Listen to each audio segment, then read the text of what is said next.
안녕하세요, 랑싸입니다. 저는 아파트 4채를 가지고 있는 다주택자예요. 오늘은 이렇게 아파트 4채를 가지고 있으면 드는 비용들을 총 정리해서 쭉 말씀드려보도록 할게요. 제가 최근까지 4채의 전세를 다 마무리를 지었는데요. 전세를 맞추면서 돈이 진짜 이것저것 너무 많이 드는 거예요. 그래서 여태까지 얼마를 썼나 저도 궁금해서 한번 정리를 해봤어요. 투자를 생각하고 계시거나 집을 산다거나 새를 사시는 모든 분들이 집을 운영하는 데에는 이런 금액이 들어가는구나. 내가 집주인한테 이 정도까지 청구할 수 있구나. 이런 걸 알 수 있는 영상이 될 것 같아요. 비용 정리하다가 진짜 깜짝 놀랐어요. 이런 것까지 들어갔다고? 할 정도로 많이 썼더라고요. 투자를 하지 마세요. 자잘한 돈이 너무 많이 들어가네요. 아파트를 사면 꼭 들어가야 되는 비용 먼저 말씀드릴게요.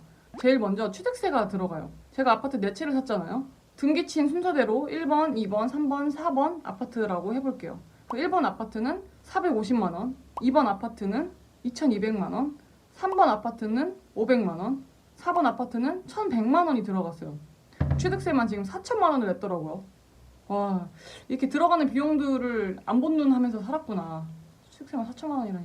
진짜 큰 돈은 이게 끝이고요. 그 다음에 집을 사면 복비가 들어가죠. 1번 아파트는 매매 복비가 167만원, 전세 복비가 57만원. 이거는 전세랑 매매를 같이 계약해서 전세 복비를 조금 깎아주셨어요. 이 1번 아파트에 두 번째 전세를 맞췄는데 이 전세 복비가 81만원이 들어갔어요. 2번 아파트는 매매 복비가 105만원, 전세 복비가 70만원. 그리고 이번에 전세를 두 번째 맞췄는데 60만원이 들어갔어요. 수수료율이 2년 전에 맞출 때보다 조금 싸졌어요. 3번 아파트는 분양권이어서 매매 복비는 안 들어갔고요. 이번에 전세 맞추면서 전세 복비가 83만원이 들었어요. 그리고 4번 아파트가 이것도 분양권이어서 매매 복비는 안 들어갔고 처음에 월세를 넣어서 월세 복비가 33만원이 들었고 이번에 또 전세 맞추면서 세입자가 33만원은 내주고 제가 40만원 정도 냈어요. 그래서 지금 복비만 700만원이 들었어요. 자, 그리고 아파트를 사면 등기권리증을 받아야 돼요. 근데 그 등기를 치는 과정을 법무사한테 맡겨야 되거든요. 그 법무사한테 맡기는 비용이 1번 아파트, 2번 아파트 해서 50만원이 나왔어요. 근데 이거는 제가 배울 때도 20만원 선에서 수수료를 내라고 하셔가지고 전화 돌려서 한 25만원에 맞춰주는 데를 찾아서 1번, 2번을 등기를 친 거예요. 근데 3번, 4번은 분양권이잖아요. 근데 분양권은 집단대출을 받으면 등기 수수료가 안 나가요. 뭐 은행에서 내준다고 그랬나? 뭐 이제 이런 시스템이 있나 봐요. 그래서 어쨌든 3번, 4번은 수수료를 안 냈어요. 그리고 아파트를 이제 가지고 있으면 세금이 있죠. 재산세를 냅니다. 7월이랑 9월에 두 번 내죠. 지금 이제 7월이니까 또 재산세 내는 달이 왔어요. 이게 돈이 너무 많이 들어가. 내채해서 보통 한 달에 60만 원 정도가 나와요. 다 다르긴 한데 평균 15만 원이라고 생각하면 될 것 같아요. 7월에 60만 원, 9월에 60만 원 해서 1년에 120만 원. 등기를 차례차례 쳤기 때문에 21년도에 한 채, 뭐 22년도에 두 채 이런 식으로 냈던 것 같아요. 그래서 재산세 비용만 총 250만 원 정도 냈어요. 여기까지는 부동산을 사면 무조건 들어가는 비용들이고요. 이거를 월세를 놓게 되면 들어가는 실질적인 투자 비용이 있어요. 그거를 또 설명을 드려볼게요. 내가 세를 놓는다면 이런 건 내가 해줘야 되는구나 라고 아시면 될 것 같아요. 우선 저의 3번, 4번 아파트는 분양권이었어요. 분양받을 때 선택하는 옵션들이 있어요. 요새는 에어컨이 없으면 세를 못 놔요. 그래서 각 집에 에어컨을 거의 한 400만 원 정도 줘가지고 설치를 했어요. 그리고 발코니 확장하는데 두 채에 1000만 원 정도가 들었어요. 요새는 발코니 확장하는 거 진짜 비싼데 제가 분양받은 아파트가 하나는 소형 평수라서 저렴하고 하나는 그 타입 자체가 발코니 확장이 별로 필요 없는 타입이어서 100만 원? 뭐 이 정도밖에 안 했어요. 그래서 그걸 합쳤더니 1000만 원이 나왔고 그리고 이제 3번 아파트는 사실 저희가 거기에 실거주를 하려고 분양을 받은 거예요. 그래서 타일을 깔았습니다. 이걸 사실 세를 줄 줄 알았으면 타일 안 깔았지. 타일을 100만 원 주고 깔았어요. 그래서 아파트 옵션으로만 2천만 원을 냈어요. 자, 그리고 집주인이 내야 되는 게 장기수선 충당금이 있어요. 이거는 세를 사시는 분들이 거주하는 기간 동안은 직접 내고 나중에 집을 뺄 때 집주인한테 한 번에 받는 거예요. 보통 한 달에 2만 원 정도씩 붙는데 내 채니까 한 달에 10만 원 안짝으로 들어간다고 생각하시면 되죠. 여태까지 이제 전세 맞추면서 돈으로 돌려준 건 1번 아파트에 33만 원, 2번 아파트에 49만 원, 4번 아파트에 5만 원 이렇게 냈어요. 90만 원 정도 냈죠. 3번 아파트는 첫 세를 맞춘 거여서 아직 안 냈어요. 이 장기수선 충당금이 제가 세입자로 살 때는 받는 돈이니까 참 좋은데 집주인으로서 자꾸 이걸 물어줘야 되니까 좀 아까운 생각이 들긴 해요. 근데 어차피 제 집이니까. 그리고 이제 진짜로 들어가는 수리비들. 아파트를 가지고 있으면 빌라보다는 좀 낫다고 하는데 그래도 수리비가 진짜 많이 들어가요. 1번 아파트는 나름 브랜드 아파트예요. 구매하면서도 유지 비용이 많이 안 들어가겠지 하는 생각도 있었는데 이거는 아파트 브랜드 이런 걸 다 떠나서 누가 사느냐가 제일 중요한 것 같아요. 처음에 도어락 고장났다고 해서 7만 원, 그리고 갑자기 월패드가 안 된다고 해서 월패드 76만 9천 원. 월패드가 진짜 비싸더라고요. 이제 이게 그 아파트에서 사용하는 브랜드가 있어요. 그 브랜드로만 설치를 해야 되는 거예요. 자체적으로 파니까 저렴하게 안 팔더라고요.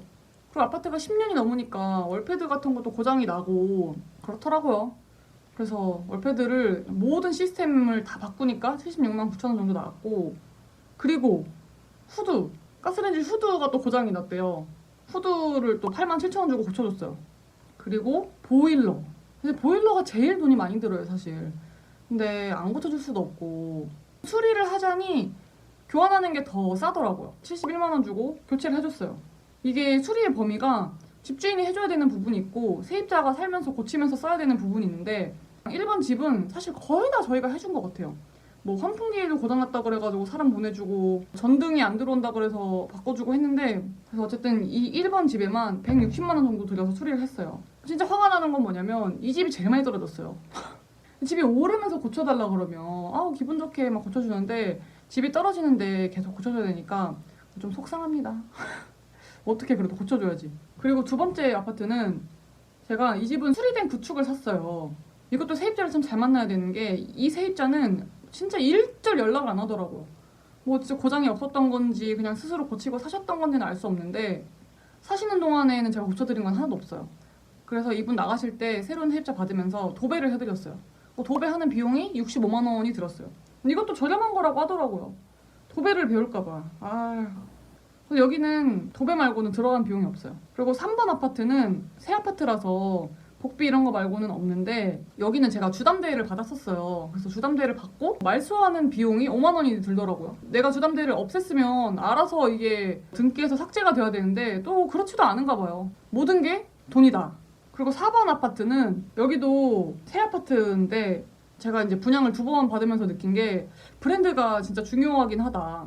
제가 분양받은 이 아파트는 지역 사람도 잘 모르는 그런 낮은 군의 아파트였어요. 400세대 정도로 작은 규모고 재건축을 한 아파트였는데 입주민들이 힘이 없어요. 세대가 적어서 그런지 그냥 건설사에서 막 지으면 끝! 뭐 이런 식인 거예요. 이 집에 다용도실이 세탁기가 안 들어가는 구조인 거예요. 아니 세탁기를 안 들어가게 짓는 집이 말이 되냐고. 이제 소형 세탁기는 들어가는데 요새는 워시타워를 쓰잖아요. 그러니까 워시타워조차도 안 들어가는 사이즈인 거예요.